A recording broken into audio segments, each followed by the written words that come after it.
Travel has been a really integral part of my life. And I think in these times that feel so turbulent and uncertain and demoralizing, I have felt incredibly grateful for the ability to travel and also to reflect back on the perspective and the size of your life, the size that it feels like when you live outside yourself, outside your city, or take a foray out of your own country even. Hi everyone, welcome to the Goop podcast. It's just me today for another edition of a solo pod. I am currently in Italy, in a hotel room in Naples, which I thought would be kind of a fitting place to do this podcast from.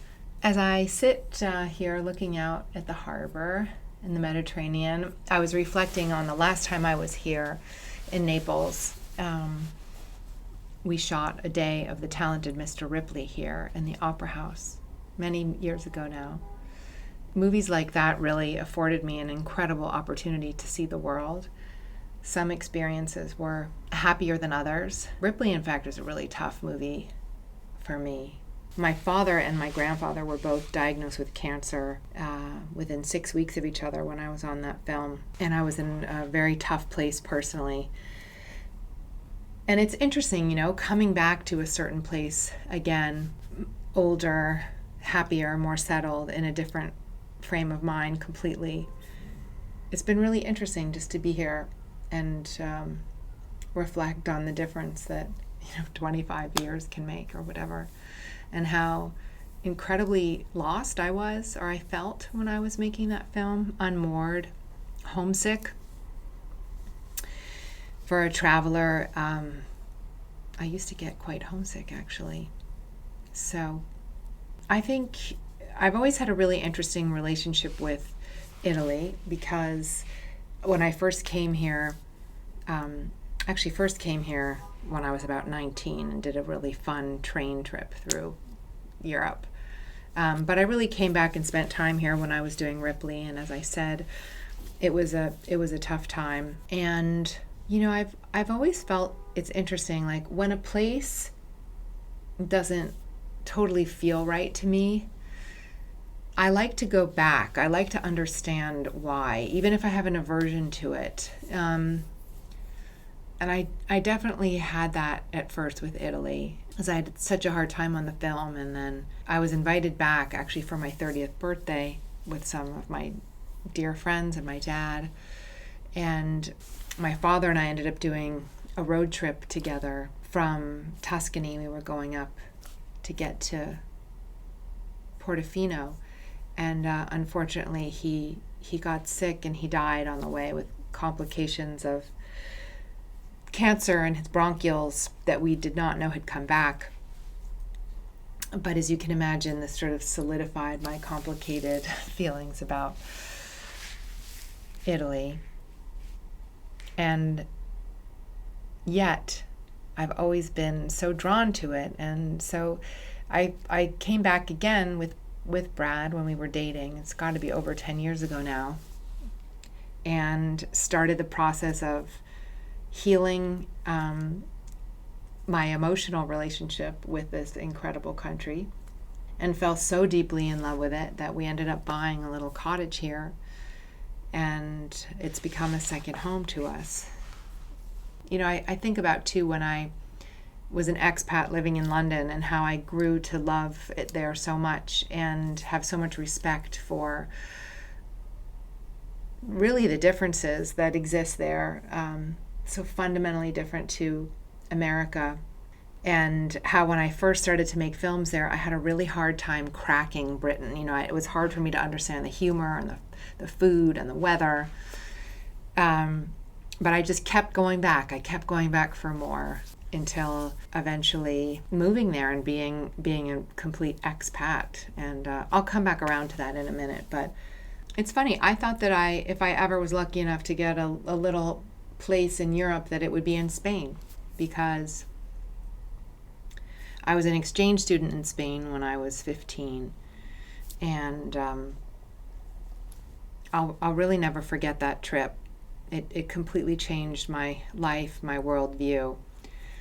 And I have such a deep relationship to Spain that I thought it might be there. But lo and behold, through a series of events, we settled in Italy, and it's given me so much appreciation for produce and just the care with which things are farmed and made, the Parmesan cheese and wine. And I think in America we rush and we're so concerned with profits. Good old Milton Friedman, who told us essentially the very purpose and nature of being American is to squeeze profit out of every conceivable business. And it's just very different here. They do it for the craft, of course, to make a living as well, but nothing is more important than quality. Nothing. So I want to talk a little bit about growing up, because we did travel when I was a kid, but mostly within the United States. We went back and forth between Los Angeles and New York quite a lot. When my mother would film somewhere, we would go with her. We went to school in Beaufort, South Carolina for a semester. And I remember playing in the marshes and field trips to Charleston and just the other worlds that opened up for us through living different places, interacting with different kids. We spent every summer in the Berkshires at the Williamstown Theater Festival. Totally different in every way. So lush, so green, so peaceful. And I remember we went to Hawaii once for my father's 40th birthday, but we didn't travel that much internationally when I was a kid.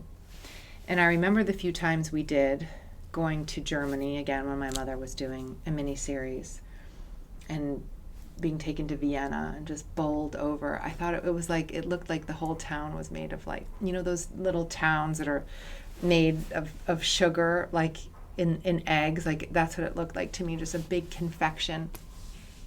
And the Christmas markets in Germany, which were so extraordinary and so richly elaborated on the idea of Christmas. I remember being in the UK for the first time with my family when my mother was shooting something there as well, and being so taken with how dressed up it was, buttoned up, I remember that special trip actually very well, because that was the trip when we were in the UK as a family that my father took me alone to Paris for the weekend, which is something that he did with my brother and I, special father-kid trips. And I've told this story a million times before, but he took me to Paris and we stayed at the Ritz, and he took me to all the museums, and as he was wont to do, all we did was see art everywhere we went. And he let me order French fries for breakfast. And he let me take a walk by myself. I was 10 years old. I'll never forget that. He let me walk around the Place Vendôme all by myself. And on the way back to London on the plane, this is before the Eurostar, he said, "Do you know why I took you to Paris? Just you and me, and Mommy and Jake didn't come with us." And I said, "No, why?" And he said, "Because I wanted you to see Paris for the first time with a man who will always love you, no matter what." As you can imagine, from that point forward, Paris became a very, very special idea in my head. A place that I've returned to many, many times and will always intrinsically hold the spirit of my father for me, even though he died in Rome. I never feel very far away from him when I'm there. It was his favorite city in the world, and I went back and did a film there, learned some French, and really got to know the city well. And he came for a lot of that, and we had many, many days and in Paris together. It was interesting doing that film in Paris, actually, because when I look back, it was really the very early germination of the seed of Goop happened there when I was doing that film called Jefferson in Paris. And I remember staying in a hotel and getting terrible suggestions from the concierge about where to go. And that's when I started keeping reams of notes about, where to go and eat and shop in every city, and where to find the best baguette and the best cheese shop. And that was really when I look back, how Goop started. It was me trying to crack the code for myself and then my friends on a new place. And it's interesting because I think when you're in a country where you don't speak the language, of course it's a little destabilizing, but it ends up being so rewarding when you really, first if you're able to learn a little bit, enough of the language to get by and get around.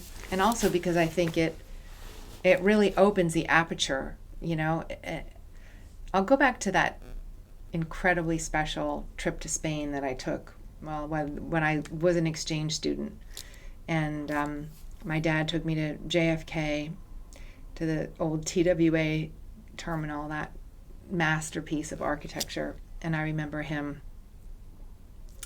waving at me as I walked down the long red carpet towards my flight to Madrid, already feeling the homesickness rise in my body, not knowing if I could do it, and landing in Madrid, having barely slept a wink, finding my way on the bus that got me to my host city, Talavera de la Reina, near Toledo in Castilla-La Mancha.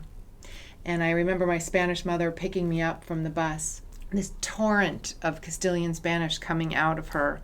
I had absolutely no idea what she was saying. And she took me to the apartment where I spent the first few nights waking up at 3 a.m., looking out over these foreign rooftops and feeling like I had really descended on another planet. I was terribly homesick and trying to get used to the food and the way of life, and it seemed like a world away from my upbringing and everything that I was comfortable with and familiar with. I used to sleep on a cot in the room of my little sister Cristina. She was 9 when I was there, and every night I would pull the cot out, and as I learned to speak more and more Spanish, would tell her stories at night. And I learned Spanish pretty quickly because it was a matter of survival. Nobody spoke Spanish in the house, so I think a week later I basically spoke Spanish. I took that indelible experience with me through the rest of my adult life, stayed very close with my Spanish family. But it was a moment where my world really shifted on its axis, and I realized that you could have this incredibly rich and layered experience if you steep yourself in other countries and other cultures and other languages. And I think it really cemented this lust that I have to understand different ways of being and relating and talking and eating and seeing the world. Also, I think it really changed my palate because I tried so many new things and new flavors, and I loved something called morcilla, which is like a blood sausage, which I had no idea. And if I had known, no, I definitely wouldn't have eaten it.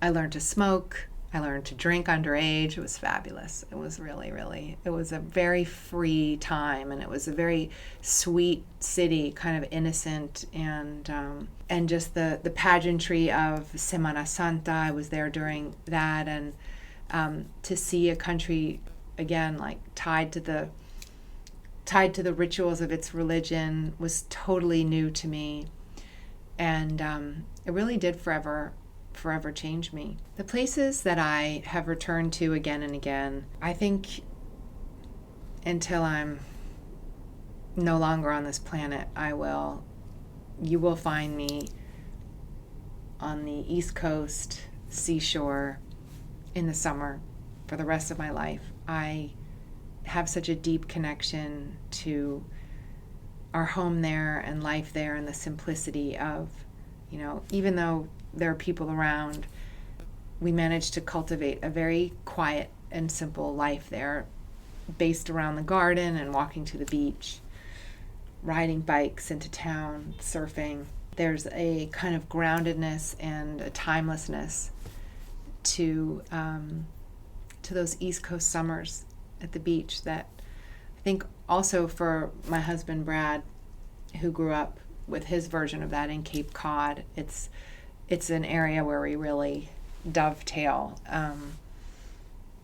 And he's my favorite travel partner anyway. But, and I've noticed too, we are, in our older age, we're tending to go back to places, Italy, Long Island. We do like a bit of an adventure, but I think we also like to return places where we feel a kind of grounding, and traditions being sown. And we like to keep adding to those canvases. I fall so in love with the familial aspects of places, whether it's in the South of the United States or here in Italy, Spain, the way that you see families love each other and how they interact. I think I've taken back into my life a number of European influences as well. Again, especially Italy, around the quality of making things, the integrity of making something well, prioritizing quality, family, love, something that has influenced me a lot. I guess I'd like to talk about a little bit what I would like to do next in travel now that the kids are all out of the house. I'd like to do a bit of wellness travel. Surprisingly, that's something that I have not done before. Like, I would love to go to one of these places like Lanzerhof or Viva Mayer, or Chenot, one of these European health spas, Shaw Wellness in Spain. I would love to do that. Those have more of like a medical bent. I think they take your blood and kind of deal with inflammation and stuff. I would love to do Ayurveda in India. I've always wanted to go to We Care, that spa in the desert. I've never been to the Golden Door. I mean, you would think that I would have gone to some of these wellness retreats, but I guess I had kids for so long and I could never pull myself away for 5 or 7 days. The one place that I have gone to, dipped in and out of over and over and over again, is a place called Mi Amo in Sedona, Arizona, surrounded by red rocks with the most incredible healing energy vortexes, and it's such a beautiful place. The hikes are so amazing. The practitioners are so amazing. But I would really love to kind of take 7 days or something, or 10 days. You hear about these people who go and do that. So that's something on my radar very much in the future. Oh yeah, there's that other place I wanted to go to, Chiva Som in Thailand. That's supposed to be incredible. See, I could spend a year just going to all these wellness places and reporting them back to you guys, giving you the tips. I guess the other thing to talk about is England, and how much I learned traveling there and then living there, being an expat, how much I loved noticing and observing everything. I think when you're an expat, you don't get that sort of glazed over familiarity where you've, driven past that corner a million times, and you grew up walking past this restaurant. Every corner is like demands attention, and just the architecture, the provenance, the history of everything. I remember taking my kids to school and seeing over the gate that their school was established by Queen Elizabeth I in in the 16th century. And that kind of the depth of centuries of family and dharma, and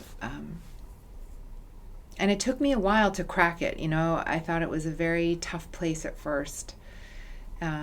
Insular, guarded, which I suppose a lot of island cultures are like that in their own way, but none more so than Britain. Very proud, and also not terribly emotionally expressive as a country, which I think leads to the most incredible creation of art, like the culture in the UK, in London, the ballet, the music, the acting. My God, the actors that come out of that country.